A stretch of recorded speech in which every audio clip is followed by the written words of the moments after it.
Fun fact 47. I'm not really sure how to say this one because I don't want to give away exactly who this was and exactly what was happening. But as you know, I work at schools as a sub. I don't sub for whole classes. I just sub like as an assistant or for special needs or as a para, something like that. And I took an assignment to go into a school that I've been at before and worked at, and people seemed to appreciate me being there and doing the work that I did. But I usually don't take the shorter shifts, and this was like a 2.5 hour shift. Somebody was leaving before the end of the day, and they needed somebody to come in, and I just said, okay, well, I'll take it. But I didn't really want to take the shorter shifts, not just because going to the school, it's almost not worth it to take a shorter shift. But I thought, well, I can do it. I'll go ahead and do it. And when I showed up, they couldn't find the person I was supposed to be replacing. They weren't sure where I should go. I went to like 5 or 6 different places. When I finally found out where I needed to be, I didn't get a lot of instruction at all. It was kind of just thrown at me. But I did the best that I could. And then it was in a science class, and the science teacher said, can you do small groups? And I said, yeah, I can do small groups. And I thought I was going to be doing it in the classroom, but she wanted me to take them to the library. Instead of the kids, like there was an elevator, and 2 kids were only supposed to ride the elevator, but half the kids rode the elevator, and I had about 8 kids. And then the other 4 were going ahead, and I'm waiting for the elevator.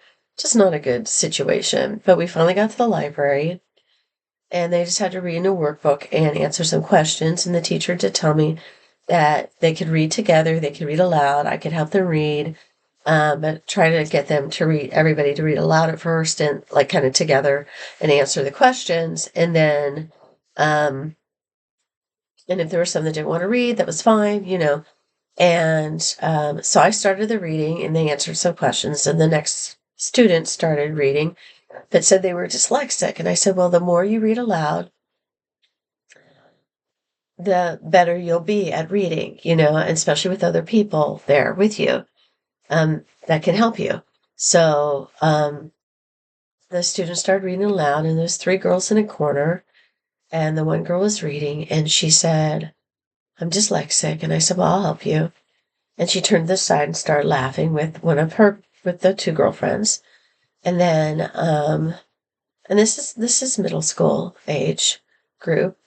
And then, as she was reading and I was helping her do the words, I realized she wasn't dyslexic because she was changing words like particle to popsicle and just making some of the words funny words so everybody would laugh. And then she would turn and laugh with her friends. And I didn't want to call her out directly, so I just said, I have a lot of friends that have difficulties reading, and the more they read aloud, the better they get at reading. I go, but it's not something to be made fun of course, right? It's something serious. And then we went on to the next person, and they read, and we answered questions. And I noticed that the 3rd girl was writing in her notebook and doing little notes to her friends, and they were kind of giggling at them. And I just kind of went, I see you. I see you. I didn't say anything. I just got to see you. Righty. Let's focus on the work. And her face turned red because I caught her, right? And then when it came for her to read, I said, do you want to read? And she was like, no. She just kind of went like this. She didn't even say no. She just went like that. So I went to the next person, and he said he needed to go to the bathroom. So I said, go ahead. And then the next person started reading, and they started answering questions. And the one girl's face, who I caught doing the notes in her notebook, her face got redder and redder. And then all of a sudden she just grabbed her stuff and ran out of the library. And I was like, okay, that's not good. And then one of the kid over here that was reading, I said, well, hey, Jose. And he goes, oh, I was just kidding. My name's not Jose. It's this. And I was like, okay, that's all right. In your age group, that's a normal thing to do with somebody new that's trying to help you, is to play little tricks on them. It's all right. And that's what I said to all the kids. I'm like, it's all right. That's okay. Writing in the notebook, that's okay, but let's focus on the work. That's all. Um, what I found out later was, and then somebody said, hey, this is around the time we go back to the classroom anyway, which was about 3 minutes after the one girl ran out of the library. So I left and I got back to the classroom and I said, well, I told the science teacher what had happened, that the one girl ran out. I didn't know where she was. And that there was some things that happened and that the one boy went to the bathroom, but the other boy was looking for him. But a teacher stopped one of the boys that I was responsible for to walk back to the classroom. And I said I didn't know if I should come back or wait for him. But what I discovered was that the girl had run to this teacher and lied about me, lied about what happened. Because I think she thought she was going to get in trouble and she wasn't going to be in trouble. So after my 2.5 hours, and then I went to another class and there was a child that was fairly nonverbal. And they handed me a green sheet of paper and said, you need to fill this out. And then when it's done, you have to take him back, take him to his father's car out on the street. And I'm like, I don't know what is. Well, maybe I'll come back and do that for you. But you need to circle these things for him and help him circle them and make sure he does this and make sure he does that. And then they left. And I'm like, okay. So I did that. And I thought I did that pretty well. But we ended up going back to a classroom and he met another teacher there that walked him out to his dad. No problem, you know? And then I went to go turn in my my guest pass for being there for the day for security reasons. They give you those. And the principal, the principal said, can I talk to you for a minute? And I said, yeah. I don't know what you want to talk about. I was innocent, you know, I didn't know. And I said, yeah, what's up? And he goes, there's been a complaint against you. And I said, okay. And he said, were you in the library with some kids? And I said, yeah. And he said, well, one of them was crying and really upset that you were talking about disabilities and discussing disabilities and was said the word disabilities and things like this in front of the other kids. And I'm like, I told him exactly what I just said now, that what I was doing. And I said, this is what happened. And, you know, and then he goes, well, the one teacher told me that particular child can get over emotional and kind of breaks down a lot. So not to worry about it and gets a little dramatic. So a lot of times. So don't worry about it. And it's the age group and stuff. And the principal said, you know, it could just be emotions and it's the age group. And he said that too. But he said, well, I need to talk to all the other kids involved. And I'm like, okay, like, you don't believe me? I've been here before. I've worked here before. I've never done anything, you know, like, that's not who I am. And it really kind of was upsetting to me that he didn't trust me, that what I said was true. Like I was lying, and you know I can't lie. And so that was really upsetting to me that day. And I'm never taking a short shift again. Not like that, where they're going to just throw me in there without any instructions, without me being able to read up on the students that I'm going to be monitoring. That's just not a good situation, just to be thrown in there like that. But the funny thing is that I had worked with the student that had run out of the room previously, helping them write essays, and we connected and we were fine. So I think it's because I caught them doing something maybe they shouldn't have been doing, but they weren't going to be in trouble. I wasn't going to say anything. And, that I just kind of was upset that I understand the principal talking to me and doing an investigation, but after I told him what I did, it was like, well, we need to talk to the other students that were there.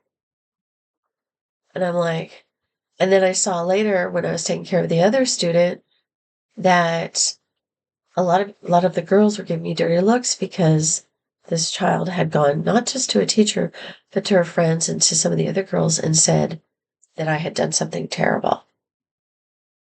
And I'm like, this is just weird, you know? I'm supposed to be going back there Monday and Tuesday coming up, and it's a different capacity and one that I've done before, but I'm really wondering how that's going to play out because it just was a very odd situation to me. And even when I was a child, if I got called into the principal's office, it wasn't because I was in trouble. It was to witness for somebody else. Or the principal was asking me advice about something. It wasn't ever, or asking me if I would be the yearbook editor the next year or something like that. I was never in the principal's office because I was in trouble or being accused of something that I didn't do. And so that was very, not having that experience and not being that person and being accused of being that person. And then when I say, well, this is what happened, basically having doubt and misjudgment thrown my way, which I lived through a lot of that for 20, 30 years. I didn't need to have that happen again. And the trust I think there now has been broken for me, if not for them. And if they really believed I did that, if I was the principal, I wouldn't have me come back to work with the students because that's not who I would want working with students, is somebody that I can't trust or I believed would do something like that. So it's very concerning to me, but also it was just it was odd. It was very odd and very unexpected. And I've gone to other schools and done stuff, and they've been so appreciative of my help and what I've done and how I've bonded with the students, that this was really kind of harsh, but I haven't heard anything since. I don't know when I go in Monday or whatever, if anything's going to come of it, but it was kind of not a pleasant experience for me pushing myself to go in for a shorter shift to help out and then being accused. The thing I said to the principal in the end was, this is what I did. If you think there's another way that I could have approached this or done this, let me know. You know, if you thought there was something I should have done or I shouldn't have done, let me know. But yeah, that was kind of a negative. But on the flip side, I worked the other day and I was in some classes and helping some kids with math, and some of them were actually dyslexic and had reading issues, and I was helping them with math and helping them focus, and they really got far with their work, and they really bonded with me. Um, and then I floated from classroom to classroom seeing which teachers needed my help, and some did for a little bit, and some didn't need me at all. And some were like, we're trying to do this science experiment, and we don't know what to do with this because it's supposed to work this way and it's not. And I figured it out, and I held on to something for them in order so the students could do the experiment. And they're like, God, what would we have done without you today? So the thing is, I got called into the principal's office. Anybody who knows me from my childhood on would go, what? I mean, and anybody who knows me well would go, what? You got what? For what? And so, I don't want to be a scapegoat for a child, having a bad reaction to being caught doing something that they knew they weren't supposed to be doing. Um, and I don't want to be accused of doing something that I haven't done. I own what I do. So, yeah. But, yeah, I got called into the principal's office. That is my strange fact, fun fact, number 47. Ciao, Bellas.